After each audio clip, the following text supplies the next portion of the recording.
Let's give them something to talk about. I see the energy running out. I got a planet to run around. Okay. You ain't do nothing but run your mouth. Good morning. Morning. They probably scrubbed those pictures. I'll go to the main site because they were up like every day Right. during that year, 2018. If anyone remembers CrossFit history, you remember the time not too distant past when they decided to specifically target aging population and create a CrossFit at home program for them with workouts that had these old people holding bottles of blue liquid. The jugs. Right, the jugs of blue liquid. And I'll never forget, I remember all the people that got pissed off because, well, not pissed off, but people that made fun of CrossFit because everyone was trying to figure like, why are they holding antifreeze in their living room in 1 gallon jugs? Doing deadlifts. Right. It's to make it more, just more accessible for some that could really use and benefit CrossFit. Yeah. And they did it, but they did it overnight without any fanfare, any announcement. Yeah. They got they changed the whole studio and made a grandma's room. There's a lot of, yeah. Bruce Wayne post that comment because I know where this comes from. But this has been if you follow Instagram, Jason Ackerman, best hour of the day guy and internet troll. Made a post, a stupid ass post, and he does this. He soapboxes or he preaches to affiliate owners about what they should be doing. And I try to avoid the preaching to affiliate owners, except when it's absolutely imperative, like clean your gym. Mm-hmm. But he was preaching to affiliate owners about whether CrossFit said if you do CrossFit at home or you don't do it in your gym with your community. then it's not CrossFit. And of course, Hiller got a hold of that piece and ripped it to shreds. And then the best was he put a picture of Don, who just did Chad in his garage with Michael Easter. I did Chad in the garage at home by myself, yeah, facing the whiteboard. Then it wasn't CrossFit. Pounding my head against the wall. Then it wasn't CrossFit according to Jason Ackerman. Bullshit. Jason Ackerman's a sensationalist, and he's just. I'll say it. He's just not a bright guy. I mean, he's he knows and understands CrossFit, yeah. and I certainly get where he wants to better the community, but he's not the brightest bulb in the pack, and he says stuff to be provocative, and it just comes out all wrong. And it actually comes out, and I got to tell you, I've been annoyed by him a couple of times with stuff he says, and posts, and I don't know why I get provoked. I shouldn't get provoked, but I do because I'm an OG affiliate owner. Don't let it get to you, man. Well, yeah. Bro, welcome to CrossFit. Nice shirt, by the way. Where's that shirt from? This is we were talking about history, right? So this is the Glassman original. This was pre-Reebok. This is when CrossFit was selling their Reebok or CrossFit gear. Yeah. Oh, that's badass. Remember that? Yeah. We got the original formula. You got the 10 fundamentals of skill, or of all the 10 different fundamentals of skill fitness, and it's right, what you need. Jamie does have his level 3, so he can talk about the 10 components of fitness. Thank you very much. I've been up since 5 a.m. or I've been coaching since 5 a.m. but up since 3:30. So brain's not entirely there yet. I need some food in my body. Tim's here drinking his Monster. Oh, we didn't even put Monster on the board. Oh, that's another one. Right. Yeah. Morning, Tim. Morning, Tim. Good morning, campers. How's it going? Good. Can you hear me? Yeah, but keep his volume up though. I'm hiding the. You turn it down for you and me. Yeah. So no, not for the audience. Turn it up. I am for you and me. Oh, I see what you're saying. Okay, so turn the dial down. Yeah, and push our volume down. Turn our volume down and push his up. Push me up. Yeah, not mine and your volume. Got it. You know what I'm talking about? I know what you're talking about. Okay. I can't hear myself. You can't? No. So turn my earphone volume up, please. There you go. Good. There you go. That's okay. I need to hear that. Yeah, you can hear that. Yes. Now He's up. Yep. I'm Now up. those he needs to be his line that's bouncing needs to match ours. Talk. Talk now, Talk, Tim. talk. He's up. I'm working on Yeah, my you black want me- background. I How wanted do I to get my do black background? equal or a little higher. And the reason is the playback Yeah. when we've I been need to get in closer and get the microphone in the thing. And Are you Yeah. talking into the how right am I side of doing the mic? this? Is this good? Yeah. Is this turn good? your mic around the other way. Around the other way? Remember, we figured last time you had a there's like an I think- optimal side to speak into. I think we had it. Yeah, but you are, and now on your settings, Tim, is that microphone the microphone of choice in your settings? Oh, let me see. On your computer. Because it sure sounds like you're using your computer mic. Oh, okay. So settings, the little gearbox down at the bottom. Settings, audio, internal. Okay, here we go. Hang on. Why is it not showing up? So you got a nice little shiner there, Let me dude. change sides. It's getting power, but let me That sounded different. It's coming from his Yeah. computer. Anyway, so does that Tim's sound the same? well, just you All need right, so to it says- check your settings. Tap all this. right, speak. I'm Tap. checking. It only says internal microphone. All right. That means it's on your computer mic. It's your internal mic versus the external Bluetooth So mic. then Do you have a choice? You may need to exit out and come back in. Well, I Yeah, had do it it. plugged in when I logged in. Yeah, you may need to do it again. It says it has power. We did it before and it worked. Right. Maybe. Hold it up to your face and blow it. Or not. So when it says in your mic selection, is the mic available? If you click on the little arrow, is there a ability to choose your? He's gone now. Okay, good. Let's not let him in for a little while. He's now in the penalty box. Time out. All right. So anyway, so we were looking back. There's a lot of drama right now with CrossFit in this whole franchise issue. Yeah. Or the franchise discussion, I should say, not even a franchise issue, and the drama around the hiring of Jay DeCoons. Hiller's just ripping him to pieces. Yep. The chief marketing officer, I think his name is Grau. I forget his first name. But anyway, the chief marketing officer is an outsider too, and we can't really tell if he goes to. I know he doesn't go to. I'm pretty confident he doesn't go to Philly. Maybe he goes to one of those ones in San Francisco. He might go to a non-CrossFit affiliate. But anyway, there's a lot of drama around it. People, I think Savan and Hiller especially are up in arms about the survey that was sent out that mentioned franchising. So people are thinking, and JD Coons comes from Bar Franchising. He was CEO, which is a franchise company, and before that, it was YogaWorks, which is franchise, and he helped them. Helped negotiate the sale of those organizations. Based upon my own personal experience with a business and been in investment banking. And investments for 25 years. I'm out of it now, but I was almost 30 years in that industry.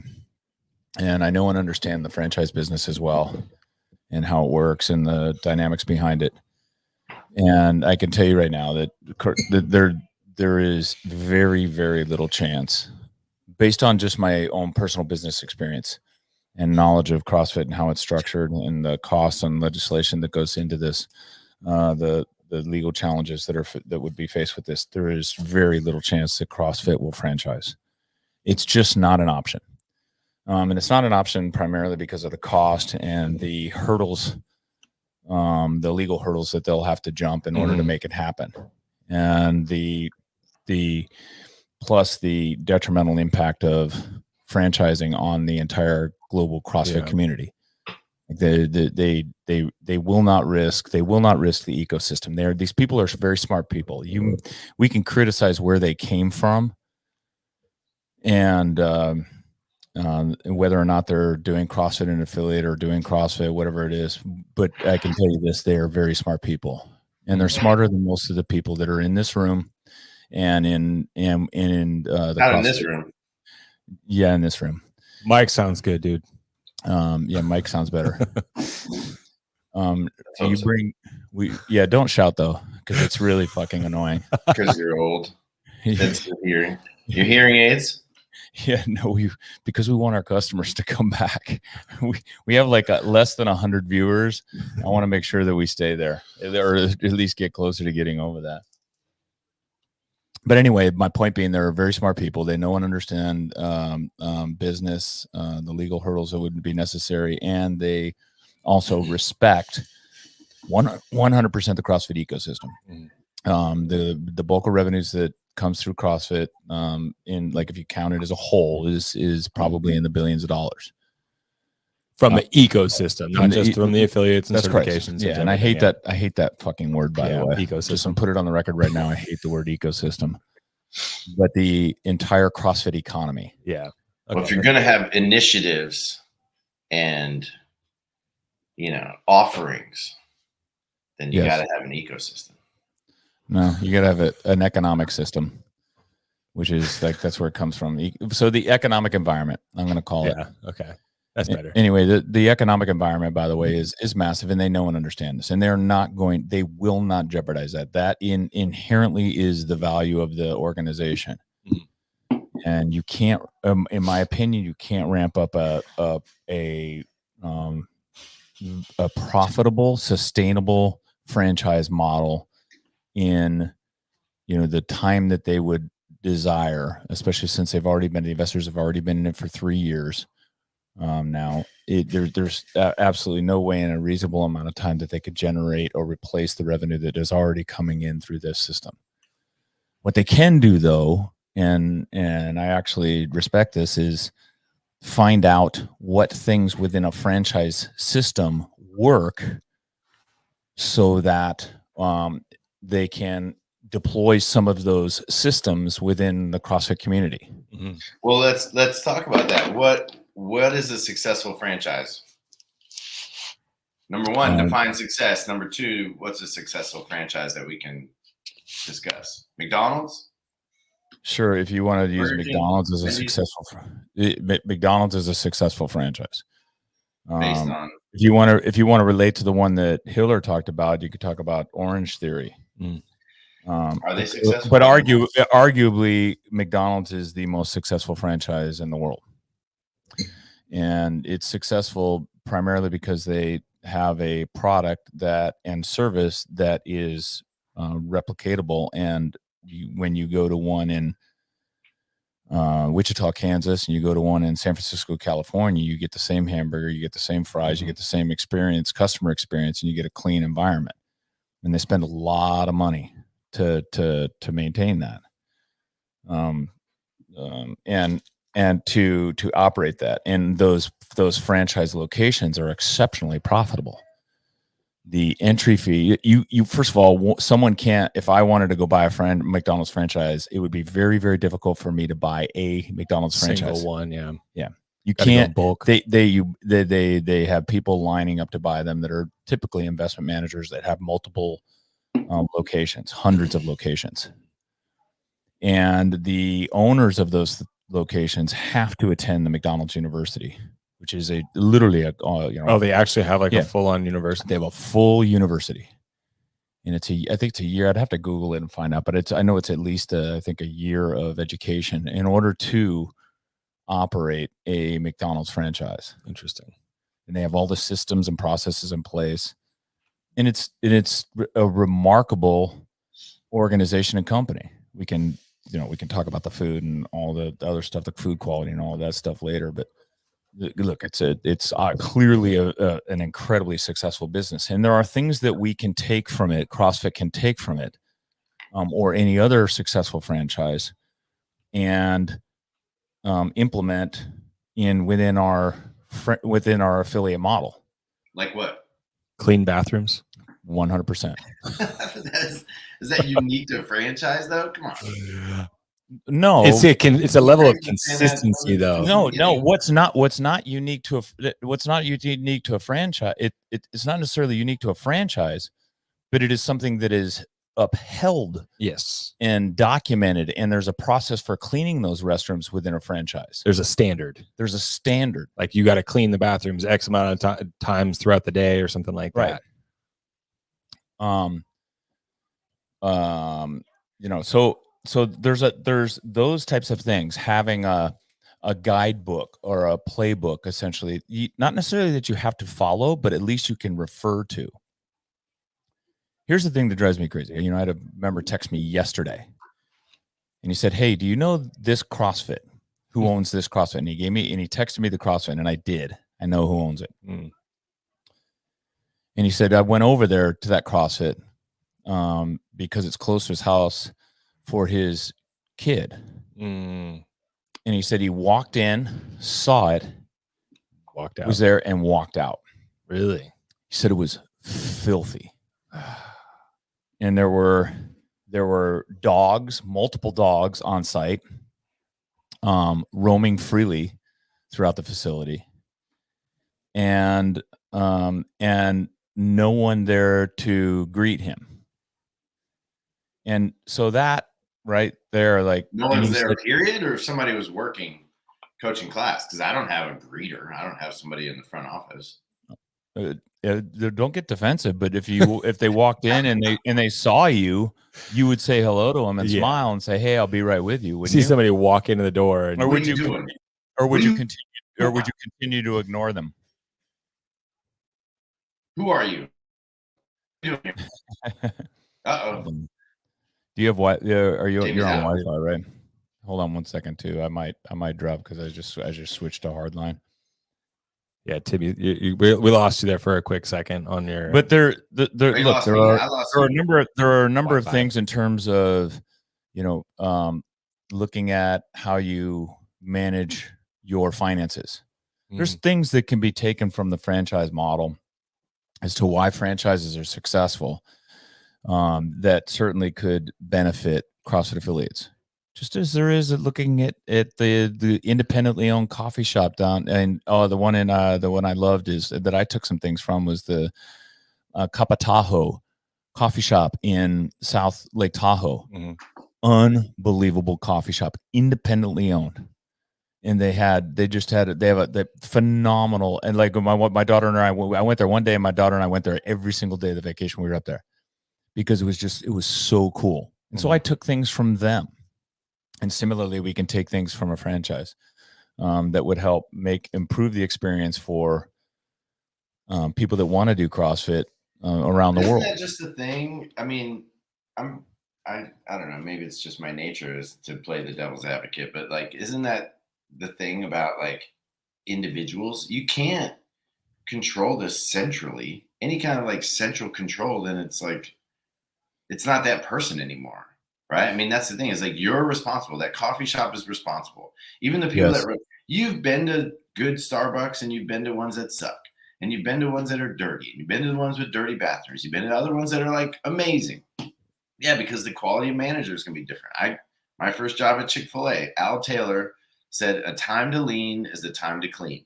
Right. I mean, here I am, 30 something years later, and I can tell you that. Never put your hands in your pockets, right? Like one guy, he got. Wait a minute. Hang on a second. So much trouble for that. He sewed his pockets shut on his pants. Hang on a second. Are you telling us you learned from a franchisor? So it's actually not a franchise. If from the basics at Chick-fil-A, back when I was working there, you could only have one store, very similar to CrossFit, one store per person. Right. So you could not have more than one. But it was a franchise. It was a franchise. No, because you couldn't open on Sundays. You didn't buy in. So it was an affiliate? You applied. You had to apply, and they gave you the store. So basically, you became a steward. Okay, so you could. But even then, hang on a second. Al Taylor ran. Could you take Chick-fil-A off the label and call it Tim's Chicken? Could you open on Sundays? Oh, that's good. Could you call it Tim's Chicken Sandwiches instead? Sure, you could. I can call it Tim's Gym. Copy, you know.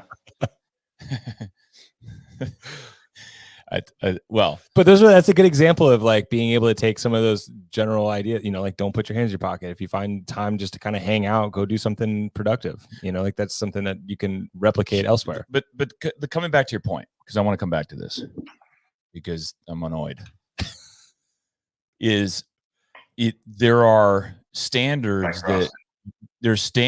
that you adhere to yourself that help keep your gym a desirable place to be, and for me, allows me to refer to your gym as a great gym in Palo Alto because you have those standards in place. And so those standards are either ones that you learned, and CrossFit deciphered that in your affiliate application when you applied, or or either that, or they would have to deliver those standards to you, since they don't know whether or not you're going to adhere to those types of standards, which are beneficial for the brand and beneficial for other CrossFit affiliate owners. They would have to give you standards in order to do business with CrossFit. And that's the part that we can take from the franchise model. Now, CrossFit does, in the affiliate agreement, what's the penalty?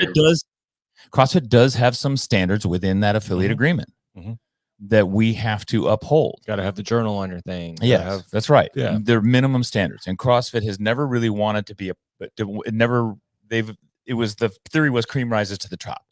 The best CrossFit affiliates will survive. Just throw them up against the wall, and the ones that stick are the best ones. Yeah.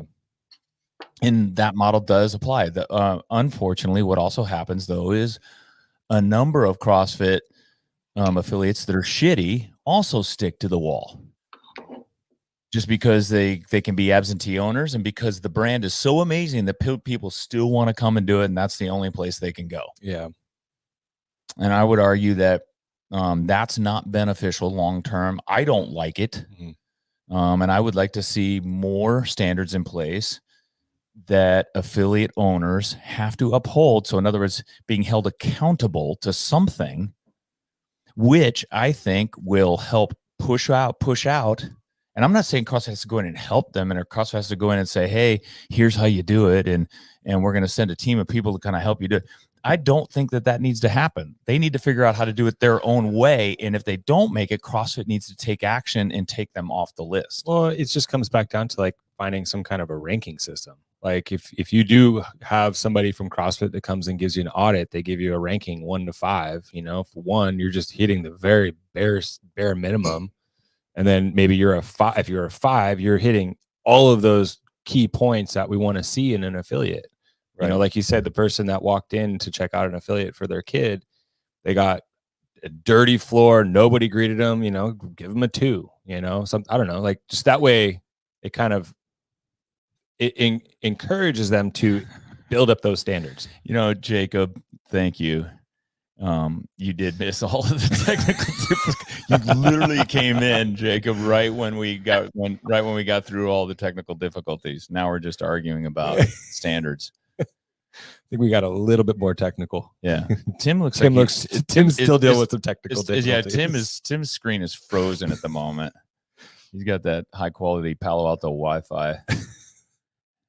Are you there, Tim? I don't know if he's still there. We might have lost him. Yeah, I think we lost him. I think we lost him. It's great. This keeps his picture as he is right there. Good. Let's get in a bunch of shit while he's not there. He's gonna come back on with all this stuff to say. All right. So, but anyway, so my point was, CrossFit's not going to franchise. It's just that they will not disrupt the system. I mean, like you said, don't believe Hiller talks about CrossFit's gaslighting you, giving you anxiety. Yes, so is Hiller, and so are Savon. They're both creating anxiety about what's happening at the top, which I don't think is that big of a deal. And I'll tell you why. I'm going to go in. I'm going to prove my point. Anyway, what do you want to say? Sorry. So like just to kind of prove your point as far as like not going franchising, like there's 150 people that work for CrossFit as far as staff goes, and you've got how many countries that you have to manage? What does franchising outside of the country look like? Well, right. Like, is that like that's a huge hurdle? Well, right. That's exactly right. That's one of the best points, right? Yeah. So do they hire a company to do it? It's unbelievable. Taking my peptides. Had a girl talk, Yeah. Dana. I just heard one of the peptides is It's getting banned. I know. Yes. I saw that or listened to that on that Brecca, the podcast. Yeah. Yeah, this is good. Tyler Watson said the someone else said average lifespan for the Philly is 7 years. It sounded good at first, but I think it's too long. Yeah, I think you're right. There are like people 7 years is too long for the average lifespan. By the way, I owe Tyler like 15 calls. I'm embarrassed. So anyway. So, but he's thanks for the comment. No, he's right. I think the average lifespan is probably longer or shorter. Yeah, like 5 years. Except maybe. Four to 5 years. Yeah, and which is typical for any small business. Small business. And I think CrossFit does better. And then what happens is they hang on because they don't want to let go because your cost of your daily expenditures, you can break even. It's not hard to break even in this if you've got a really cheap space. Yeah. And so you can just kind of hang on, especially have a couple coaches that really love doing it, or passionate people behind it.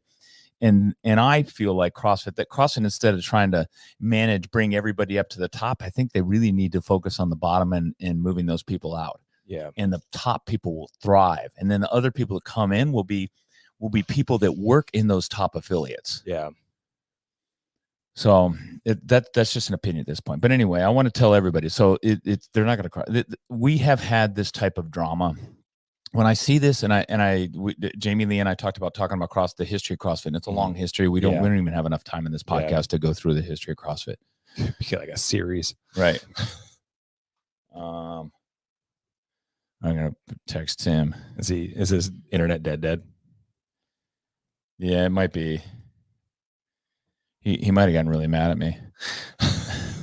But so there's a ton of history of CrossFit, and we could, and I think it is valuable for affiliate owners to know that history. Yeah. I think for our members, what's important is they know and understand the methodology. Yep.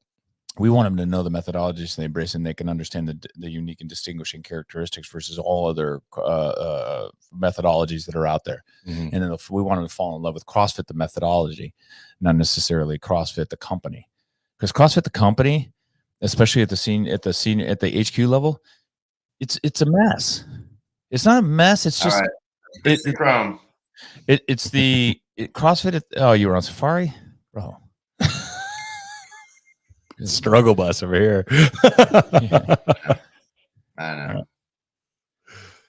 So CrossFit at the HQ level has its. Well, someone put it best. I'm not sure where it was defined. It was like a magazine article. It may have been an old Rolling Stone magazine article. They called CrossFit a biker gang. Yeah, and I don't know if Glassman called it himself a biker gang. I can't remember the article, but it is very much like that, and it has remained that despite the best efforts of the private equity group and the new owners to try and corporatize it. It's still a biker gang at this point. Yeah, and it may get better. But CrossFit has had way more drama. Everyone thinks, wow, I can't believe it. Can't believe what management's doing. This is just unbelievable. They're sending out surveys that have the word franchise in it. And they're going to franchise. And all the games changes. I can't believe that they're going to 25%. All the changes. We've been changing every year. How come that this is just bullshit? What's going on? It's a money grab. How often, Jamie, Tim, have you guys heard money grab about the CrossFit Games and the CrossFit Open since it started? Since the very beginning, nothing has changed. And I'm going to roll through a couple of things in CrossFit's history just to kind of give everyone some perspective. And Tim, you can chime in, and Jamie chime in and interrupt me because when I go on a rant, I get to going. But so people can understand, when I see all this stuff going on with HQ right now, I'm just like, been there, done that. Been there, done that. Yep. Been there, done that. We've been like replaying this since 2006 or 7. The first one, we'll go with was the certification test the first one? Was that before Black Box? Black Box was first. Okay. Certification test came in 2010. Right. Black Box was 2009. Tyler Watson, simple solution. The affiliate fee's too cheap. This is going back to this. We're going back to the point of CrossFit affiliates that hang on. This is the problem with grandfathering fees. Yeah. And I actually said this, and I'm going to confess something here that, well, no one will be surprised if you know and understand the affiliate fee thing. Diablo CrossFit's affiliate fee is $500. I thought it went up when you guys changed it out. No, because I negotiated. I said, hey, when I switched owners, what's that? I'm not mad at you. Yeah, I'm not jealous. I'm comfortable in my 2,000 fees. But not at all. But when I met with Don over a year ago, and I told him stop the grandfathering, because we stopped the grandfathering rates here at Diablo CrossFit, and it was painful to do. Yeah, because there were a lot of old members that were affected by it. We were grandfathering rates that we had back from 2008 or something like that, or 2000. We were grandfathering the original rates. And here's what happened when we raised the rates for everybody and brought them on a level playing field. First of all, the grandfathering of rates isn't fair. And I hate using the word fair, but I'm getting the same level of service that someone that's paying $3,000 is. And that's how we communicated that to our members. If someone new is paying us $228 a month, don't give me shit for that rate either. They're getting value for $228. If they're paid $220 a month, the service they're getting, someone else shouldn't be able to get for $100 a month. Because they're getting the same coaching, the same services, same equipment, everything else, same spot in class, and I got to pretty much I got to pay the bills. Yeah. And what happens is as long as you continue to grandfather rates and people stay on, coming all the way back to Tyler's point, the longer they stay on, the more you have to increase rates on the back end to kind of compensate. So the newer people are bearing the burden of cost. It's like overcompensating. Yes, it's overcompensating. Yeah. The scale gets shifted. And I told Don a long time ago, hey, just level the rates. I'll pay it. It's well worth it for me. Yeah. It'll be good for them in the long run too. Yeah, it'll be great for them in the long run. But Tyler's point is perfect, because if by grandfathering rates, you had affiliates that hung on too long because it wasn't that big a deal. Yeah. You raise the rates for everybody, and those people that shouldn't be, like, it'll help them make the right decision. And maybe move away. What about the small community club CrossFit gym that, you know what, they're a co-op and they're just doing this, and they banded together and they're doing CrossFit, and they wanted to be an affiliate way back in wherever, and they're just doing their thing. They want to be a part of CrossFit, and they're doing it, but you bump it up to $3, $4, $5 grand, they can't, and they're not going to be able to do that. So now you've lost OG's affiliates, and now they're like, not happy. Not saying that's the way either, but I think this is, my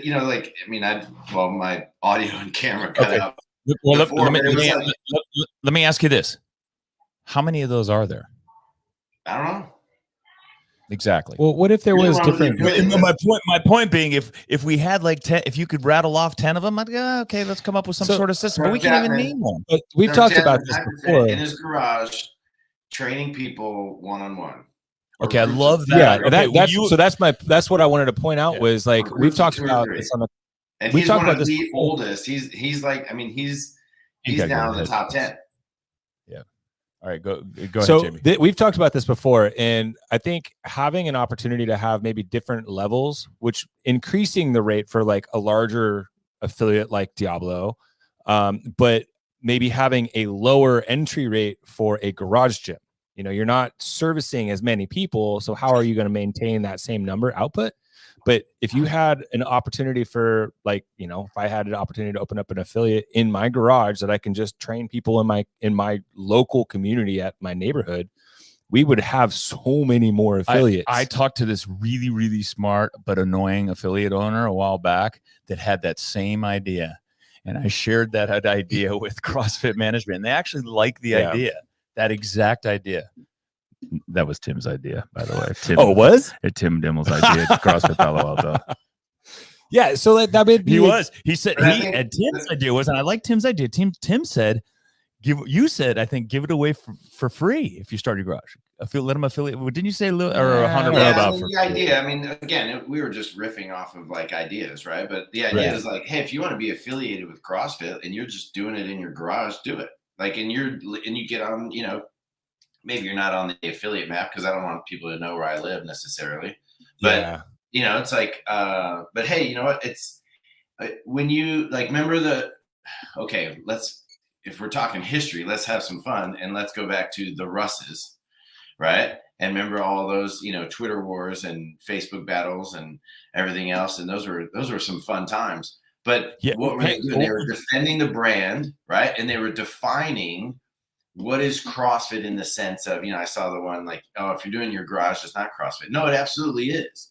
But you can't, as soon as you start charging, you can't call it CrossFit because now you're a business. You could do CrossFit on your own. You could do your community gym. You could have your neighbors, your friends, and you just come over and you just have a workout group and you're doing CrossFit. And you can call it that, but you can't call it, you know, you can't call it whatever, CrossFit Palo Alto in your garage and charge money. So, and I told Don and a couple of other people at CrossFit that if CrossFit offered a discount affiliation for garages, I would affiliate my garage. I would just to have a garage affiliate, Craig's Garage Gym. Just have a fallback. Although I don't know. I think I'll tell you, it would have to be Yvonne's CrossFit. Yeah, I feel like if there were to do something like that, I think there's got to be a minimum certification level, because that way you can still protect the brand. And you know, if you have somebody that's just, well, I think a level 2, because then it's like you've been through how to coach people. Oh, here we go. And then it's well, I'm gonna go in because here's where I heard earlier when you were talking about like going in and rating, right? Having CrossFit come in and rate me, right? Like that's gonna say like the level 4 test or something, and it's too subjective. And I was like, you know what? This is sounding a lot like, yes, everyone should be able to own a weapon, but but you have to take a test in order to be able to do it. Oh, and you should. Whereas like, you know, we established, you know, with the original CrossFit Constitution, like, these are your basic rights and privileges that were given to you by, you know, Greg the God Glassman himself, you know, ordained with the high power, and now you're trying to change it. And it's like, no, I don't like to change it. Like I think it's fine because you know what? If I want to run my gym, however, if I want to, you know what? I've heard some crazy stories about gyms, and it's like this is what we get with freedom, right? You don't get, you know, to police everybody. You don't get to decide like how clean your bathroom is or what your order of operations are or anything like that. It's like, you know what, if we want to do the workout first and then, you know, do the strength, that's okay. If you want to do the strength first and then if you don't want to do either, right, and you just want to do stretching, CrossFitStretching.com, like you could do that. Mobility WOD. If that's up to you and you get people to show up and pay for it, man, good for you.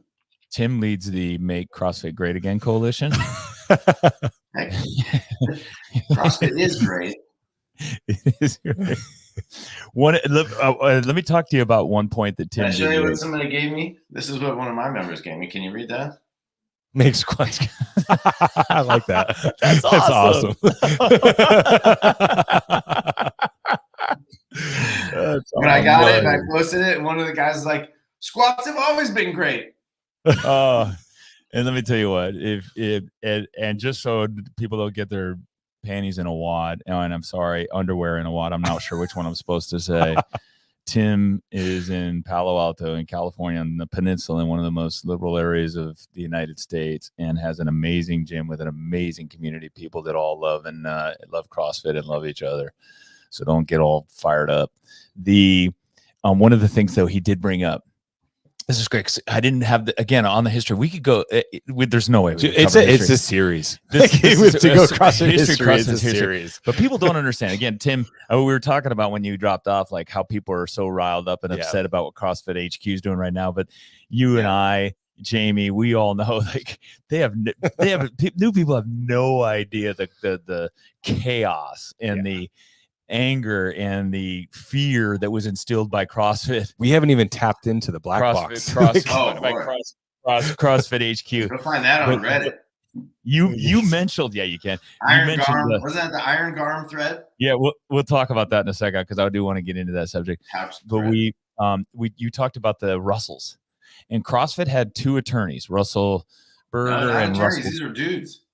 Yeah, Russell Green's an attorney, I think, right? Yeah, he's an attorney. No, he's a lobbyist now. Oh, okay. He went to DC for the lobby wing. Russell Berger isn't Russell Berger an attorney? Or no, they were just he was an Army vet. Well, Ranger, I think. So the CrossFit had a formidable legal team, and they had what was known as the Russells, and the Russells were very intelligent, very aggressive online attack dogs. And if you were reported to CrossFit as kind of straying outside the lines or going against what HQ said, or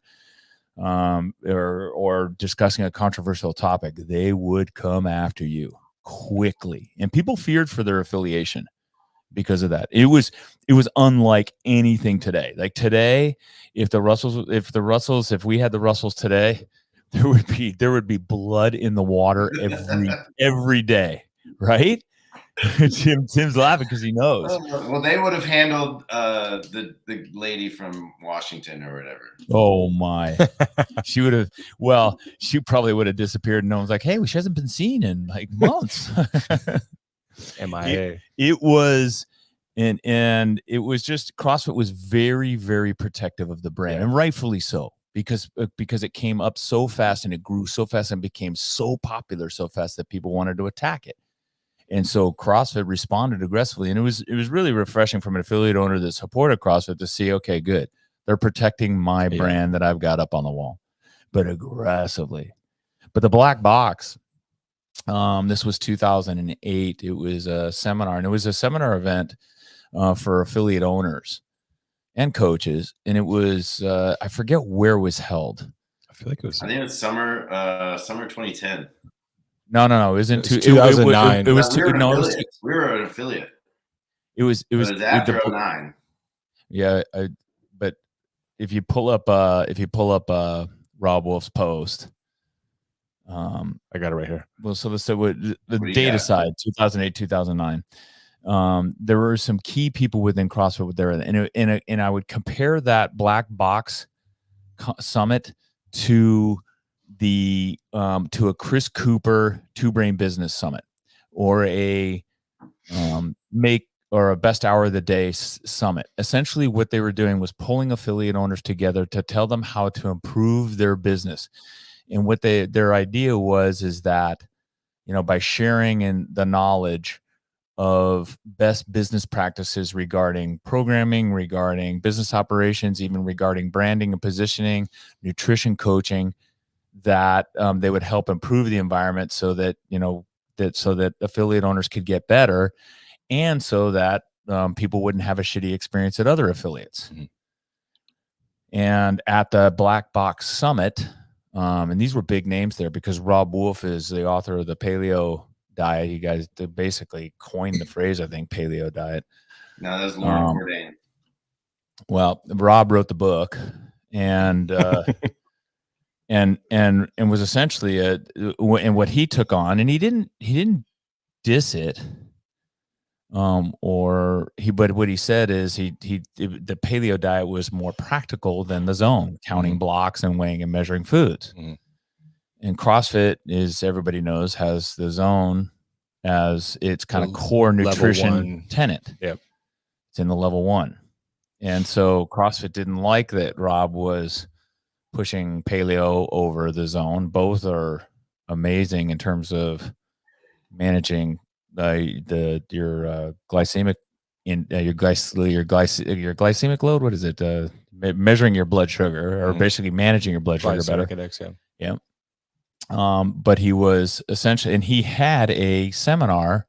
He was doing the CrossFit nutrition cert. Yep. Going around and teaching it, and he was making money on doing that. Yep. Considerable amount of as a specialty seminar. He was fired from that.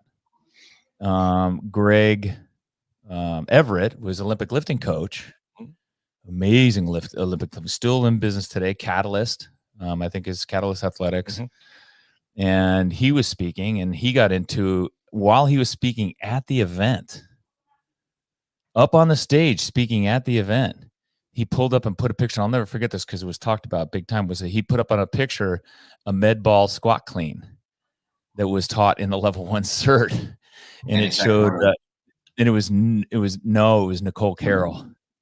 It was Nicole Carroll doing the squat clean, and he said, and all he said was, he didn't say anything. He goes, "Well, we'll talk about this another time." And then, of course, Dave was in the audience, and Dave said, "No, we'll do it now." And he shouted out because Dave was, obviously exceptionally defensive of the methodology. Yeah. And Greg said something back. Dave misinterpreted what he said. He took it as an insult. Oh shit! And and it's great because it's in that article. And he said in front of 70 people, "Fuck you, you fat fuck," to Greg Everett from the back of the room. And it was heated. I know Freddie Camacho was there, and he tells the story about it. It was exceptionally uncomfortable. And but from there, and man, if Hiller was around then, it would have been, and like there would be no end to the videos that he could make from that whole deal. Yeah. It was an embarrassing time for all of us, and then OPT was there. OPT was there. James Fitzgerald. It was Fitzgerald. Yeah. Yeah. James. And OPEX was big proponent of one-on-one training and not group class training. Yep. So the whole thing was perceived as a significant threat by CrossFit. Mm-hmm. And rightfully so, because OPEX started offering certifications not long after that, where you could go and get OPEX certified for $1,000, and they called it level one, which was just dumb. That's kind of provocative. And they told their gyms that they can't do group class. Yeah, so they said it's not allowed, and so then that basically forced everybody to stop calling themselves CrossFit. Right. Yeah. And this is a lot of CrossFit gyms were OPEX. Yep. So CrossFit has, so when I see new CrossFitters, I can't read these comments. I don't even know if I put something up. Yeah, it was oh yeah, interesting. Annie Sakamoto doing a barbell clean superimposed next to what looked like a competitive clean 200 kilos. But it was, the whole thing was a mess, and it was really uncomfortable. And it was talked about on the message blogs just relentlessly, and people posted about it. Freddie Camacho almost lost his affiliation as a result of it, because he was siding with Rob Wolf and Nikki and Greg Everett. And we were good friends with Greg because he was right down here in Santa Clara. He's local, yeah. And it was a shame.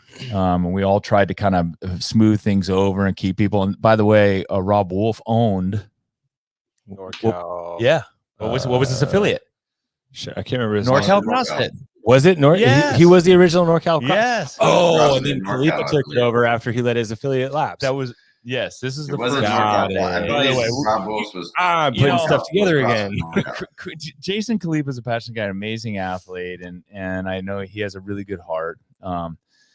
But there's a couple things in his history that just you just look and go, remember, because he took over. Yeah, I do Rob remember that. Wolf left, and Rob was beloved by all of us because the paleo diet and everything else, and he's just a really smart guy. And I understand where CrossFit's coming from, but if in case there's any bad blood, I don't want to lose my affiliation over talking about Black Box. But I don't think there's anybody around that remembers that. That's a very good point. Dave is. Yeah. Wow. So but Dave doesn't watch other stuff, so you're okay. But yeah, so Rob leaves, and then Khalifa goes, "Hey, I'll take that affiliation name." Yeah. NorCal CrossFit. That's right. Remember that? He still kept his NorCal strength and conditioning, but then he let the CrossFit lapse. Yeah, he let the CrossFit lapse. That's right. Yep. Anyway, well, I think one of the things that we talked about was it yesterday. I think, and all the stuff like the different history and the funny stories, right? And even the insanity that's going on today is that, to me, it says the power of CrossFit is that it will continue in spite of whoever's leading it, right? Mm-hmm. Because there are people that are romancing the stone over here. That's a crazy fun reference there, but about like, oh, remember the days when Greg was running the show, and remember, I wish we could go back. You're like, no, like CrossFit succeeded in spite of Greg's decisions. Like, I love him, he's great, like, But at the same time, there's so many things that he did that were foiling his own business. I mean, shoot, I make decisions all the time that I'm like, man, the business seems to be able to like survive in spite of me and in spite of the leadership. So I think that's the same thing like in the past.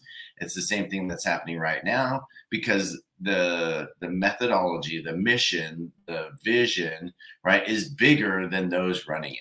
And that's what I think, as we've discussed, you know, on different forums, is like, that's what the folks that are running it now have no concept of.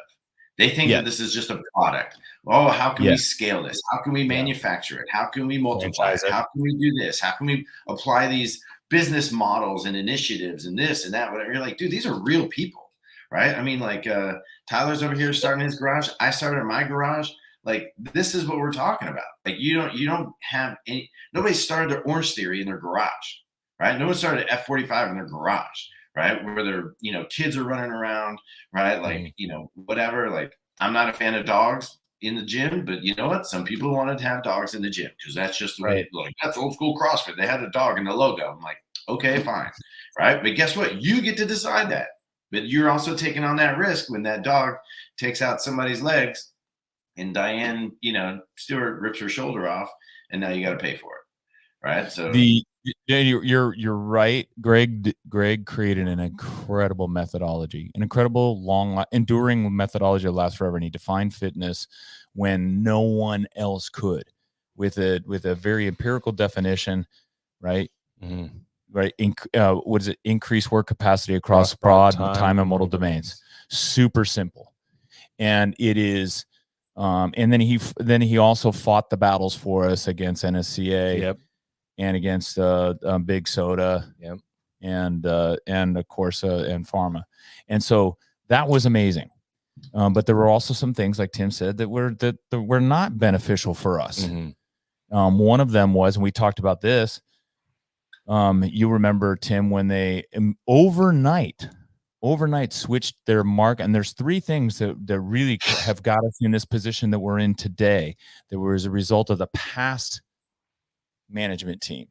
And it's not a knock. Look, I understand how you got to try new things. Which past management team though? But let's okay. Yeah, let's not name names right yet. But the first one was the old people. I want to say old people. What do I want to say? Like elderly people working out in their living room doing burpees on the floor, lay down burpees with blue bottles. Like, they went overnight from forging elite fitness to CrossFit's amazing for aging populations, which is 100% true. We know, and we can show that this works. Oh yeah, we show that. Yeah. Oh, jeez. Remember the blue bottles? And we were all, and this was so this is 2019. This is 19. Is that it shifted after 2018 when Greg did the Thanos and killed off all that? Well, I want to talk about that separately. That's kind of what the time frame when that all started. But anyway, so here we went Thanos, overnight. Anthos. Right. So part of it. So overnight, I didn't even mention Anthos on here. Overnight.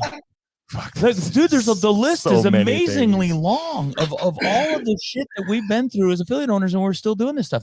We need Russell Berger's whiteboard with like the timeline. Right. Oh, yeah, exactly. But overnight we went from like Josh Bridges doing thrusters shirtless at the games to that. And I remember the uproar in all of the CrossFit communities, in the Facebook groups and in online. It was incredible. And it was like, hey, we understand the values, but you can't just flip the switch overnight. Like, and by the way, that's not super appealing to my most profitable clientele, age 30 to 45, that are coming in this gym. So these are the things. This was 2019. 2018, Jamie Lee referenced it. Greg Glassman decided, after seeing a Facebook group in Australia, one of the Banting diet, one of the large, which is similar to a keto diet, ketogenic diet, saved lives, reduced blood sugar, curing diabetes. This guy's Facebook group with, I want to say over like 170,000 members in this Facebook group, got shut down by the government who told Facebook to shut it down, and he lost access to all of those people. And it was shut down. And Greg Glassman said, and it was simply because they disagreed with the diet recommendations of the, which was, low carb diet. And so Greg Glassman said, hey, look, they're not going to do this to my business. I'm not going to let the government, social media, and he was ahead of his time, right? Because of course we all know. And so he shut down. He shut down the YouTube. He shut down Facebook, CrossFit Facebook, and CrossFit Instagram. Like went off social media. That's 100% in 2019. At the beginning of 2019, and that was the shot heard around the world for affiliates. We were like, what the actual going on? And we understand where he was coming from. Like, I understand the reaction, but it was such a, when you look now at the importance of having YouTube channel with viewers and subscriptions, people look at CrossFit's YouTube channel now. And I watched like the Dale King video that was the introduction to the stronger, to small town strong. And the views on it, if you go to it now, it's probably like 1,500 views. 1,500 views on a CrossFit. An amazing video. And CrossFit has a lot of amazing content. By the way, affiliate owners, don't bitch about the content that CrossFit isn't producing. Go to the CrossFit Games. Go to the CrossFit YouTube channel. And by the way, you should be sharing this with your customers. We need that channel to get more visibility. And CrossFit certainly can do more to do that. But that's up to us, affiliate owners, too. We have all the customers. We should be sharing these things, getting them to like it. Get that algorithm up. Yeah, get the algorithm going. And that's up to us. But there's your systems and programs, Jada Coons. There it is. There's your marketing. Like, use the thing that you've got. Whatever the growl face or whatever. That's his Instagram. Use your tools. Use the things that you have. They're not using what they've got. They want to create some new crap. They're like, we don't need new crap. Just use what you've already got. Yes. You have all the material turn the message boards back on, turn the journal back on, right? Promote it. You have all the stuff. That's the thing. You don't need anything new. There's your money saver. But because these guys are going to come in, they got to justify the, salary or something like that or whatever. It's like this is a novel problem, right? Just like the novel virus that we had to deal with, right? Like, we have to treat it all different. No, you don't. In this podcast, you have touched on guns and the vaccine now and the virus. I didn't say anything about vaccine. Okay, that's 3. Never mind. Change the subject. But Tim is 100% right. And so I go back to, anyway, that's 2008. This is what Tim and I and you and we all had to deal with, right? It was literally, imagine if CrossFit shut off what little social media they do, but if they cut it off 100%, like this is like, holy crap. So every couple of years we've gone through this. This is nothing new. Private equity sending out a marketing survey with the word franchise in it is nothing new, and it pales in comparison.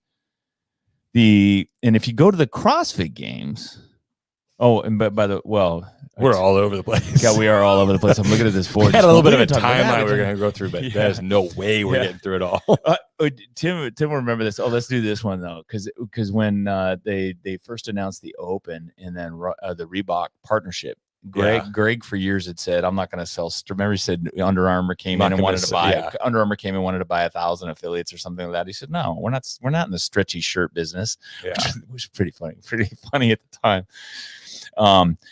But then like 2 years later or 1 year later, CrossFit Games comes, and then the first sponsor is Reebok, $10 million sponsorship, $1 million a year, which helped funds the CrossFit Games and makes it amazing. But I remember affiliate owners being upset about that. Yeah. Jamie Lee has a shirt. He still has it. It was a great shirt. Pre-Bach. Oh yeah, the Pre-Bach. Yeah, highly put that one out there. Yeah, and it was the Reebok logo, except it said Pre-Bach, and we were proud to not be sponsored. And then the other one, so we had the 2008 games were sponsored by Adidas. Yeah, and which one was? There was like 50 sponsors on the back of the shirt. 2009 was Panda Express. I was gonna say 2000. Okay, well, Panda Express was Panda Express was also 2008 because that's what I remember.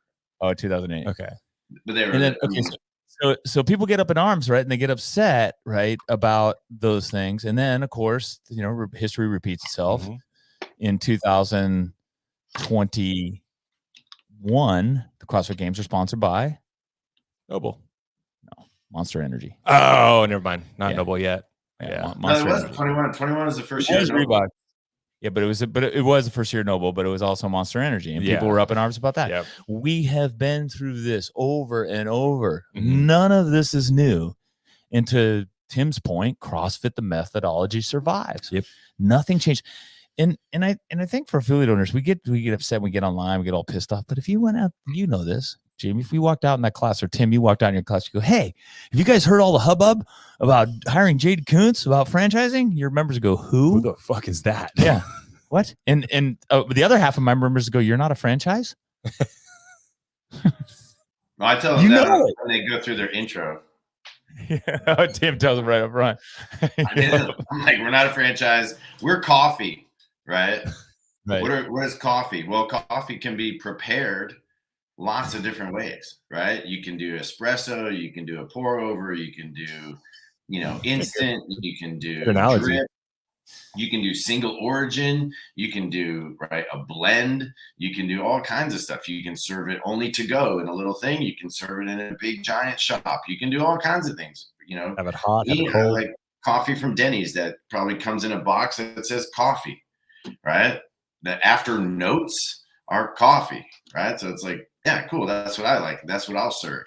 But you know what? Like if they come to CFPA, they're going to get our preparation and flavor of coffee. They come to Diablo, they get their preparation, similar but different. At the end of the day, what is it? It's coffee. I'm surprised you didn't use more of a, you probably have this analogy too. We're like a pistol where you can aim up close. Still goes bang. Or you can go over to Diablo where they're like a shotgun. Shotgun. Yeah, but are you shooting a slug or buckshot? Or you can go to Orange Theory where it's an AK and they're just shooting everybody, trying to get them in the door. Oh my gosh. That's more like rock salt. It's not actually going to do anything. Yo, yeah, it's rock salt. This podcast has gone off the rails. So great. But okay, so the Reebok thing was like, that's nothing new. And then in 2014, Tony Budding, the head of CrossFit Media, but really, and I don't know whether he was running. I think he was running it at the time. He was the head of media, and he was the original guy that developed and started putting stuff on YouTube. CrossFit, man, and this is the one I sometimes will keep me awake at night. If CrossFit had just stuck with the whole YouTube thing, but we would own fitness in YouTube. Yep. You know why? Can I tell you a secret? What? So again, this is the benefit of us living in this area, and I feel very fortunate with the surroundings, and it's by nothing that I do, right? But we had a VP of YouTube in the gym, and he was like, "Hey, I'm meeting with your boss later this week," and I was like, "My boss?" I was like, "I don't have a boss." He goes, "No, I've got a meeting with Glassman, to talk about utilizing all the capabilities of the channel of YouTube, right?" And this was we're at the old gym. This was at least 10 years ago. And wow. And so they told me, he goes, we met and his media team was there and they were all there. And they told him that they are totally underutilizing what YouTube is capable of. This was over 10 years ago. Okay, you're gonna keep me awake more at night with this story. Yeah, this was over 10 years ago. I mean, he was talking like different channels. It had to be. Different, all kinds of things. He was even talking to them about streaming the games on YouTube, right? Like with different views and angles, and it could all be done very easily. And he was like, he spelled it all out to them. And then, of course, I was like waiting to see what happened, and nothing happened. Can you imagine? You think about missed opportunities, one, but again, it was a different era, and Greg and the team's vision was, hey, everything happens in the affiliate. We don't need to promote it online. Mm-hmm. And I'll tell you, we might have perceived that. I might have perceived that as a threat. Or is CrossFit trying to capture my business online and go direct? Well, they had a lot of videos, but that was all published on the journal. Was it maybe because they were trying to blow the journal up and didn't want another company to kind of own those? Have their content there? I don't know what the thinking was. That's a good question for Savon, is to know what happened there and see what happened, because there was ton of stuff, videos, stories, how-to videos. What a huge missed opportunity that was for CrossFit. Yeah. And so again, everybody thinks back, well, CrossFit needs to be, well, let me tell you what CrossFit needs to do. But in 2014, on the competition side, if we can go into the games, we can just go into tons of things on the games. Let's go to the games. If we do the games just have first, one topic, the just game, touch on the history of the that games, one topic. Everybody gets pissed off about the games. They're going for 25%, they're 10% down, 25%. You have no idea what changes in the games are. Yeah. Remember they went through, they got rid of everything. Sectionals. Yeah, and they got rid of regionals and went to sanctionals. Well, they had sectionals. Yeah. And then they went to sectionals, regionals. And then but they got rid of sectionals, regionals, which were awesome. Yeah. And they went to the open. Yeah. And then they had a regional, and then they went to a super regional.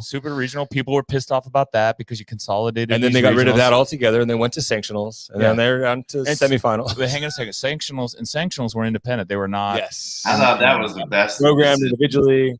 Yeah. I didn't like that. And poorly executed, but a wise decision. Athletes look at the athletes' paydays. An athlete had the opportunity to make so much more money in 19 and 20 or 18, 19, whatever it was, that year of 2019. There was more prize money available than ever. Yeah.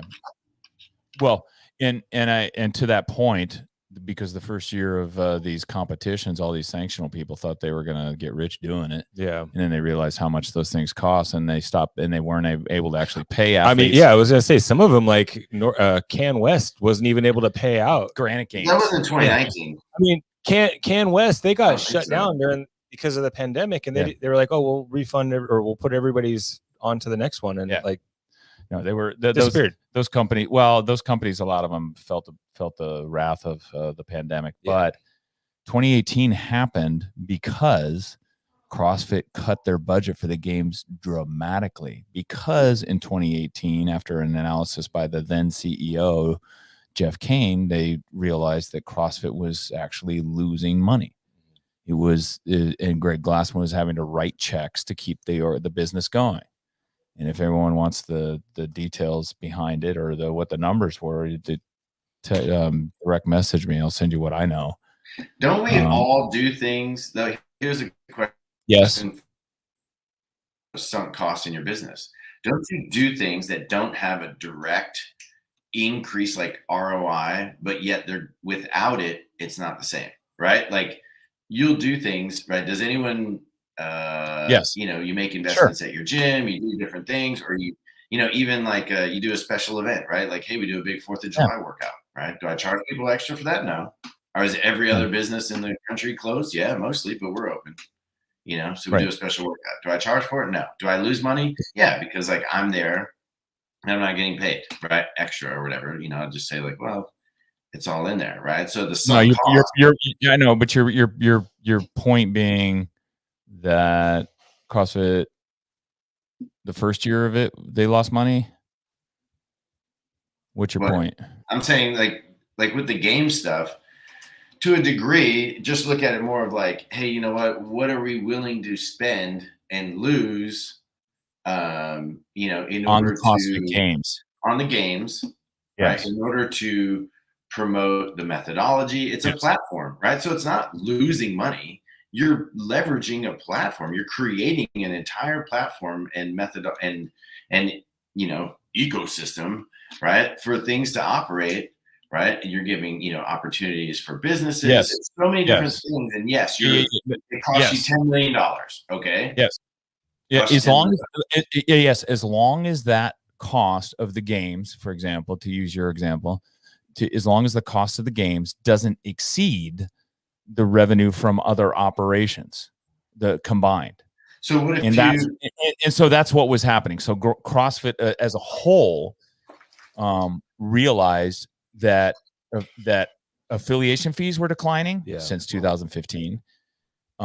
Certifications, level 1 certifications were declining since 2015 and on a downward trend. Yet the cost of the games was increasing. So and the line was crossed in like 2016 or 17, where the games costs exceeded, where the losses were exceeding, all losses for the company were exceeding all revenue for the company. And so you can't sustain that like in a privately held company. Yeah. So where do you make cuts? Well, you go first of all to the largest loss leader, which in this case was the games. Regionals. Yeah. Specifically The regionals. Specifically the regionals. Yeah. Which were just a massive burden Yeah. because they were amazing. They were amazing experiences for the fans, for the affiliates, for the athletes. But, and I think that it wasn't intentional, and this isn't Dave Castro's misdoing. This was simply a lack of, just wasn't working. no, it's a higher level accountability. Like someone wasn't looking at the numbers and going, hey, here's what the numbers are. Here's what your unit is doing. Here's what your budget is. And that's what Jeff Kane came in, but he did it so hard and so fast that it was a major disrupt to this whole organization. Well, and without explanation. So, you know, and with, that was the big listen part. to the, you know, Sevon's Good podcast. point. He had on a bunch of dudes on there the other day, like Grundler and, you know, some of the different, you know, gyms. Is that Tyler that was on there? The great points were made of like, you know, talking about like explaining things to your members, right? And if CrossFit would just explain this stuff, and Sevon, I couldn't tell if he was like just taking the piss out of them and trying to get them riled up, because he sure was. But he was like, raise your prices and buy an Escalade. You don't have to tell your members anything. Right. And you're like, dude, you're a jerk, you know? And I was like, but here's the funny thing. The irony is that he does exactly that on the podcast when he says, hey, thanks for your couple bucks. You know, this is going to pay for my kids' jujitsu and tennis lessons, skateboard lessons. So it's the exact same thing. You're guilty of the exact same thing that you're telling, you know, so if you communicate, the point of it all is just communicate it, right? Yes. Communicate what you're doing. Now, I am a fan of like, you know what, like, I think it's just bad management. If you can't manage something, then don't. So like, you know, who does run a good program? Rogue runs a good program. Sell it to them. Let them run it. Sell it to an outside event management company. So that way, CrossFit, you're not an event management company. These are gym owners. These are, you know, look at all the different people. Who's the athlete control guy? Not Hollis. Strongman dude. What's his face? And then there's Angels down there in Santa Cruz, right? But these are not like professional event managers, right? No. So like, of course, you got a whole bunch of other stuff on your plate. But why not give it to an event management company? So Tim just explained why CrossFit's handing the Masters off to Legends. Yep. And the adaptive off to Wheel Wad and the teens off to Pit Teens. And that's why I applaud that move 100%. Yep. CrossFit has going out to 25%. Hang on a second. Then we're not even going to go there yet. But CrossFit over the last 20 years has become a very good event management company for the games. Like the whole process, and it is a not if you're losing money. Hang on a second. The whole process is cumbersome from start to finish, right? It's like for the open to the quarterfinals to semifinals, whatever they have to do. Like there's a lot of moving parts, and it is very difficult. But they've gotten good at it. And now I think what's happening is now that it is, I think there's much more accountability since 2018 because of what Jeff Kane essentially alerted Greg Glassman to and brought to his attention. They made dramatic cuts, which were maybe too aggressive, but they're doing a better job of keeping an eye on it. And I think the example of that is what they're doing with Legends and with adaptive athletes. And I think, I'd agree. I like the outsourcing it. I think it's great. Yeah. I think, and it's a good test because and this is my personal, just kind of like pulling it out of the air. Like, I think people overestimate the draw value of the CrossFit Games and what the sport is. They think it's like this big giant thing and it's worth so much money and this and that. And you're like, no, it's not. Like, it's a bunch of people exercising, you know, and like, we're passionate about it and we like it, but you know, okay, but how many people is that? Are you going to get the eyeballs? And you know what? And like Bob, you know, that runs Legends, and I think he has a partner, like, you know, and they've done this. I'm like, hey, great. Like, this is but it's a great test. And I can also see the packaging, right, of the games. You shrink it down. Okay, now you've got 80 athletes and then however many teams, and eventually the teams will probably go away. and now you have a product that in 3.5 days you can systematize and package, and you can ship that around, and you could even do that multiple places. You could create a series or whatever, right? But it's easier to view. there's all kinds of things, but you have to package it like that. You can't do this big giant thing, right? And I think the big giant thing is just too big. Yeah, they tried to combine a huge, massive festival into the, and with a made for TV CrossFit Games thing. And the sponsors want made for TV. They want as many, like Tim said, as many eyeballs as possible on it. And that is how you get sponsors and get people to fund this thing. But scaling back by parsing out those divisions is significant. But again, we've been through this over 17 years. Every 2 years there's a massive change in the CrossFit Games, not just CrossFit, but in the CrossFit Games and CrossFit as a whole. I look at also the other one. Remember the international champs? And they brought the international. They brought the international. That was after 18. Yeah, the fittest in the country, the fittest in each country came to the CrossFit Games. There's a big uproar over that. Yep. There's constant. It's constant changes. The only constant in CrossFit. Well, they took it all, they brought all comers because he wanted it to be representative, but then they chopped the masters in half. Then they went down. They took them down to 10 in each age group. If everybody's okay on time, we can delve into the 25% because I love the fresh. I love the 25% qualification. I know you do, but let me go ahead. I love hate it. I think I see the benefits for it, but I can also see how much is coming. Let me just give everyone the reason why that I think people don't understand. And Dave said on his broadcast, it's not about the money. And I will tell you right now that it is about the money. Here's why. Because the Legends competition requires online qualifying. In the past, right, they have an online qualifier. What does that online qualifier do? Every person has to pay in that money. Every single in cash. You guys know this with all the competitions, Granite Games, everyone else. They all get cash. Wadapalooza, they all get cash up front. And it's good, and it gives you a really good indication of how the years are going to go. You can compare your online. So if you run an online qualifier, you can predict from the quantity of money that you get in the online qualifier what kind of money you're going to get for the entire event as a whole. Right? There's a direct correlation between the number of people that do the online qualifier and all the other money that comes in through entry fees and through sponsorships and everything else. There's a direct correlation. So Legends now and WheelWOD and Pit Teens don't have online qualifiers because CrossFit wants to keep them tied into the open process. Where's Legends and WheelWOD and Pit Teens going to get that revenue from? They're going to get that revenue from CrossFit sharing in the open registration, or in this case, in the quarterfinal qualifications. So they are sharing that revenue? I believe, I don't know for a fact. Maybe they will just kind of dial back on what their licensing fee might be? No. I guarantee you, here's why. Because one of the things that the Legends had said is they don't even have a venue for 2024 because they don't know how much money they have to spend on a venue. If you don't know first of all, you don't know how many people you're going to have. Now they know how many people they're going to have. So they know, okay, now we're going to have 40 in this class. We're going to have 40 in this class. We're going to have 30 in this one, 30 in this one, 25, 20, whatever it is. That's a lot of athletes. So now they know the size of the venue they need. And they're probably going to, and they got to put it in a place that's a destination so people will actually come to watch old people work out, which I don't think they'll get as many people as they can. They think they will, but that doesn't matter. Legends runs a great event, but you need money to secure those things. You have to put a deposit down. They wouldn't have done that deal. The guys that run Legends are shrewd people. I would not have done that deal. If you said, wait a minute, you want us to run this games competition for your masters.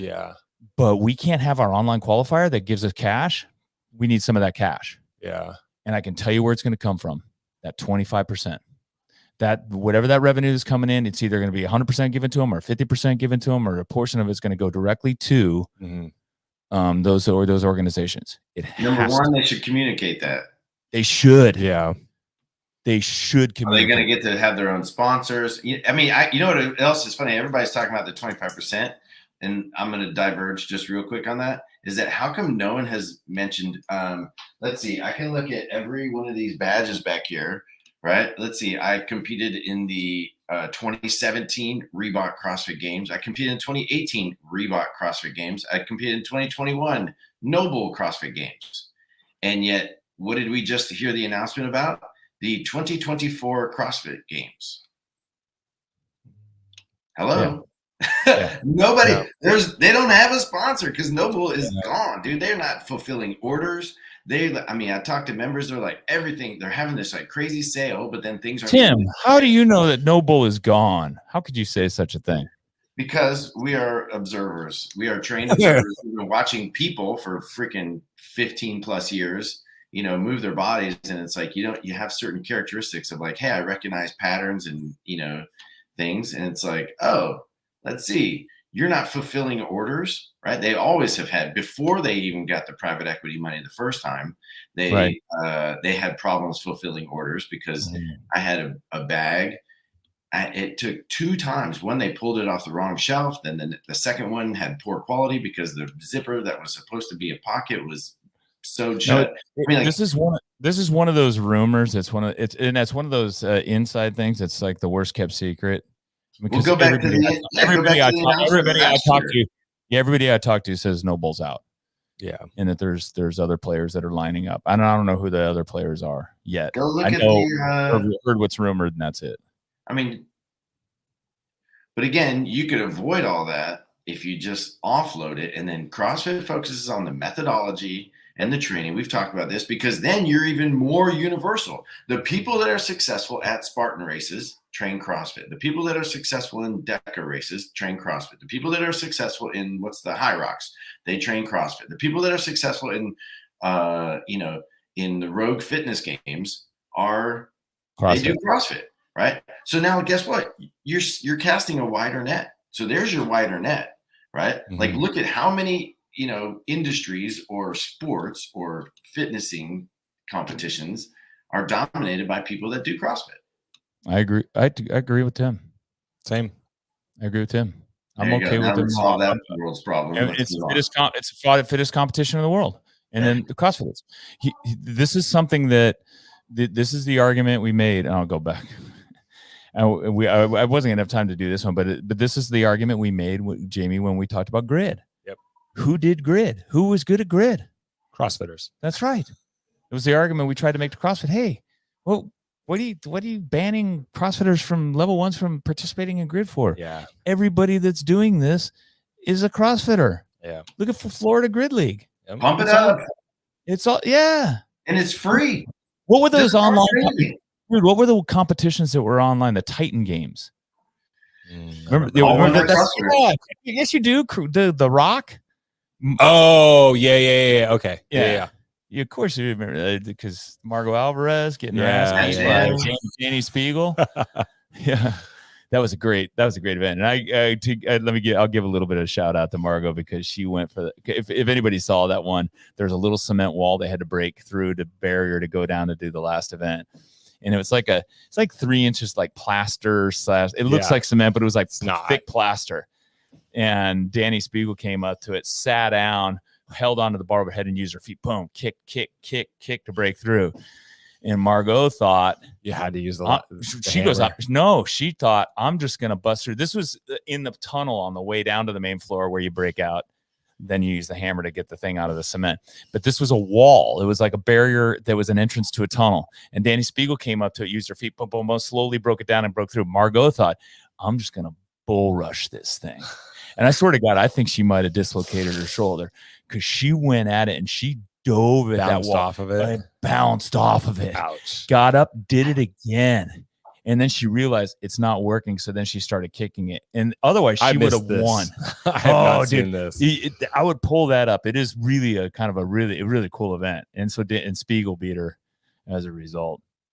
But anyway, two CrossFitters. Yep. And then on the men's side, Matt Chan won. And I think every year was a CrossFitter. What else is that? Oh, what was it? Broken Skull Ranch. Skull Ranch. Yeah. That was so good. Except for Hunter McIntyre when he started winning. But Tommy Hackenbrook was dominated that CrossFit. Well, and he was way past his prime in doing it. Yes. Yeah. Yep. So I think that's the thing, right? Is like that's a good point. What you're dealing with when CrossFit tries to protect themselves like this is it's that the scarcity mindset, and it's I'll call it because I have 3 of them, the teenage mindset, right? That it's a zero-sum game, because if someone else is winning, that must mean that I'm losing, right? Because no way can big sister get something without little brother thinking that like he's now being offended and robbed of right. I'm losing you guys. Did you hear that? No, you're still there. We can we still hear you. We got you. You're in and out, but we got you. Okay. It was but it's that zero-sum game. They think like, oh, if it's not our thing, then somehow we're diminished. It's like, no, pump it up. Be like, yeah, look, our methodology is what builds champions, right? I mean, that was the thing on the 2009 banner, right? Like trust the testing. Trust the methodology. Right? Yep. That's what we all do. The methodology is the thing. Sell the methodology, not the product. You can scale. Here's your marketing, Grau and Coons, right? Is freaking, the methodology is scalable, right? But affiliates are not. Why do we each have one, right? And Greg, you played around with having multiple, right? And you're like, freaking, hey, that's a nightmare. No. Right? Yeah. Yep. Tyler might have 3. Good for you. But like, I was always like, dude, I can barely give my 3 kids attention, let alone 3 gyms. Right. So I'm like, no, I don't want to like play favorites or miss anything. So I'm like, okay, all in on one. Well, I can't scale. Right. Like I have a limited amount of space in the gym. Yep. I have a limited number of time slots in the day. You're balancing all this stuff, but like the methodology, sell the heck out of that. It's hell, he says. It is. I've been there, done that. You're a better man than us. You're a better man than us. For sure. So like that's my thought is like that's what that's how you want to grow. You lean into the method, right? Don't worry about the products, don't worry about whatever, but like that's what you can sell. You know what's a bigger hell, Tyler, is running competition events. Because we did that. We did as many as 4 a year. And oh my God, it is just like it's a wedding planner on steroids, man. Yeah. You have got to have every part of it covered. How like Dave and his crew, they do that is really, really remarkable. Yeah. And how they get the energy up and the enthusiasm and excitement to do it again year after year after year. It's like the biggest wedding in the country, and you've got to host it every year. You can have it. Let someone else do it that's really good. But and again, I think Tim makes a really good point. I think they're starting to do that with the outsourcing, and perhaps there's an opportunity for him to continue to do that and then focus on the methodology. Well, and even like the branding, right? You're missing out on, I happen to know somebody that does organize these things on an international scale. And it's like, they left the HQ, the CrossFit branding, because like the things like CrossFit was like, they wanted to be able to tag along and say like, oh, hey, you're going to pay us all this money to use our name and to be a, whatever type of championship. And they're like, yeah, but what am I getting for this? They're like, they weren't getting anything, but what CrossFit was offering to send a representative over, to be like, there, but then they would have to pay for that. They're like, no, see you later. Yeah. It's like you're not providing anything. So just be like, okay, hey, make it. You want to dominate? Yeah. Okay, here's your franchise or the model of spreading the word. Like make it cheaper, right? I know it's the antithesis of what you're saying as far as affiliates, but like you want to brand something CrossFit or you want to be like endorsed by CrossFit, like cool. Fill out the form, send it in, and then we'll say, no, this doesn't meet, thing. Or maybe you just want to be like, hey, can we pay you $1,000 and that whole licensing thing started with Jeff Kane. The whole licensing thing started with Jeff Kane back in 2018. Is figuring out ways to remember, and then they went to sanctionals, and then people paid to license out CrossFit, and there's all these licensed CrossFit events now that are on the website. So they see it as a way to generate fee income from the brand. And I lean with Tim on this one. Like create scarcity and stick to the methodology and make it amazing. And which it is. Actually, don't make the methodology. Don't make the methodology amazing. Promote the amazingness of the methodology. Yeah. Stick to your hedgehog concept. We're good at training coaches and training athletes. Really good at training coaches and athletes. Yep. Well, we in an hour and a half, we've fixed all of the problems of CrossFit. We've barely scratched the surface of industry. I did have some news that I wanted to put on the podcast. I'll put it here at the end. I got a call yesterday from CrossFit to be asked to be part of the CrossFit affiliate advisory board. Hey, they're actually doing it. That's awesome. Yeah, an idea that I gave them not this last year, a 1.5 years ago at the. I got a coach at 12, so we got 24 minutes. All right, go. Yeah. So I'm going to be on the advisory board, which, but that was, and thank you, Zia Rohrbaugh, who apparently strongly nominated me to be a part of it. And I think it's the idea. I think CrossFit right now, preliminarily, it was told to me that, once a month we'll get together. Yeah. Maybe do a call before that, but once a month get together and kind of review what CrossFit has coming down the pipe in terms of initiatives, marketing, and those types of things, and get the affiliates input from it. Whether or not they take our advice, I don't know. I don't know how it's going to go. I'm keenly interested in getting a feel from the affiliate community as to what the affiliate community wants. Clearly, like Tim and I disagree on some stuff, but I'll listen to him and talk to him, and I'll understand that's how he runs his crappy affiliate over there in Palo Alto, and like he's partial to that. So, but each affiliate kind of has their own viewpoints, and so I think it'll be up to. I think this could lead to, for me, I think in the West, is maybe an opportunity to reach out to affiliates and bring them on board in some type of organized fashion, so that I can have some clout with my role as a member of the advisory board. And I think Zia is interested in doing the same thing. In other words, she wants to be part of the. They just don't want. I don't want to be used to sign off on shit. Well, we put it through the advisory board. If Craig said it was okay. If you have a complaint, talk to Craig Howard. Yeah, that's like easy. And that's the thing that would be really interesting is like when they, when they have this meeting. Advisory board, really? Okay, so like, does that mean that they're going to come to you and say, okay, hey, this is the initiative that we're going to be launching. What do you think? You're like, well, it's already too late. Yeah. Right? Because you just said you're going to launch it. You already have your idea. That's just how I see this going. Because whether it was Greg, whether it was Jeff, whether it was Rosa, whether it's, Don, is that they're just telling you, hey, this is what we're doing. I do that to my son, right? Hey, get up. It's Saturday morning. Get up. Let's go. Where are we going? You're coming with me. Yeah, but where are we going? I'm like, it doesn't matter. You're coming. Doesn't matter. Right? He's like, well, is there something, what's in it for me? What am I going to do? You're going to come with me. That's what you're doing. Right? Like, period. End of story. I was like, we're going to go run some errands the other day. We're going to go run some errands. And he goes, we went to Home Depot and we're done. I was like, come on, let's go home. He's like, wait, you said errands, as if there was more than one. And I'm like, so I basically created something. I was like, all right, we'll go to the auto parts store. So now we get more than one. But I'm like, I got the call yesterday and I felt honored that I got this call, and I told him, hey, look, CrossFit called me and asked me to be part of this advisory board. I was feeling proud of myself and the role and the thing I've done with CrossFit. And Tim just took my role and compared it to being his 13-year-old son getting told where to go and what to do. You summed it up pretty good there. Let's go. We're getting a light bulb at Home Depot. Everybody, aren't you glad you shared? Everybody needs a friend like Tim to bring you back down to earth and give you a real dose of reality.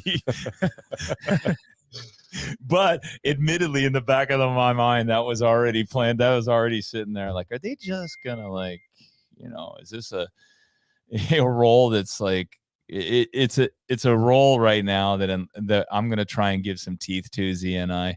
They might, as a result of this podcast and announcing it, I might not be on the advisory board anymore. You might have just shot yourself in the foot. Yeah. They didn't say anything about not saying anything about it. Well, Santa Clara County medical facilities are masking up now. Oh, I know. Oh, I can't believe it. Yeah. How do we look? You brought up the mask. Why? You brought up the mask. Yeah. Oh, nice, Tim. So we got it all covered. We got everything covered. That. Hey, it's a service I provide. Yeah. It is. Yeah, Matt Schindler, like I said, nice way to get buy-in on initiatives. We're already planning to launch. See, okay, all right. So Matt's in Tim's camp, but I think we'll see how it develops. Yeah, we'll see how it develops. I'm gonna make the most of it, and I'm gonna try and put some teeth in the role. Look, and I'm not gonna try and shoot down every initiative they have. I love the fact that they're even considering it. Although I will tell you, if every single employee of CrossFit was a member of an affiliate and going to class twice a week, they wouldn't even need to do it. Nope. Hey, they wouldn't need an advisory board. Yeah. Problem solved right there. Go in, they should know who their affiliate owner is, have conversations with them once a month, sit down, go take their affiliate owner to coffee. What are 5 local affiliates from where you live? Yeah. Just go join an affiliate. Get to know the community. Man, you would learn so much. You know what? And this is my message. I keep saying it because maybe he probably doesn't see it when I tag him, but Don, we provide free chalk for you. You don't have to bring your own. That's 2 shots at Khalifa on this podcast. Jason probably gonna watch this thing all the way through because he saw his picture on the cover. I can't believe you did that. So I noticed, because I'm a Huberman fan, and then I noticed he switched his format. And can you put that back up? He switched his format. This? What's that? This is the circus that we run. That's this perfect. was when we moved outside. I posted this picture. I was like, we're going under the big tent, and then somebody made it into a pillow. Oh, that's awesome. The circus reminder that we're running. Yeah, that's so great.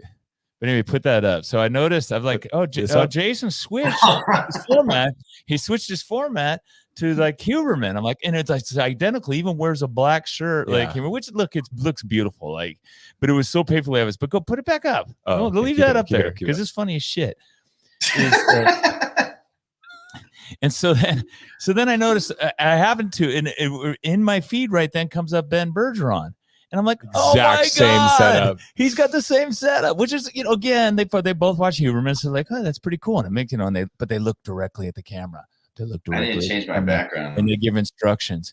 Yeah. So Jamie Lee had suggested. So I made the Jamie Lee, that idea, that brand cover there came from Jamie Lee's idea. He was going to have us do that today. Put on black and then put black backdrop behind us. We're going to actually do it. Light it up in the front.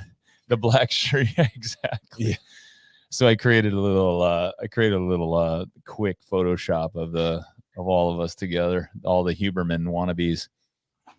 Anyway, all right, right on, you guys. Thanks for the time. We fixed all of CrossFit in 1 hour and a half session. CrossFit now has everything they need to move forward successfully. Yep. And you got my number. You can call me anytime. Our work is done. I will post his number. Right in the comments. Not you. CrossFit. Oh. Not the sending fan. all the surveys. You don't want it all over YouTube? That's okay. I don't answer it. Yeah. Right on, you guys. Thanks for joining us today, and we'll see. Thanks for all the viewers out there for contributing today. Yes. Yeah. Be sure to like, subscribe, and share. Yeah. What he said. That does help. Thank you. This is another thing to take away from.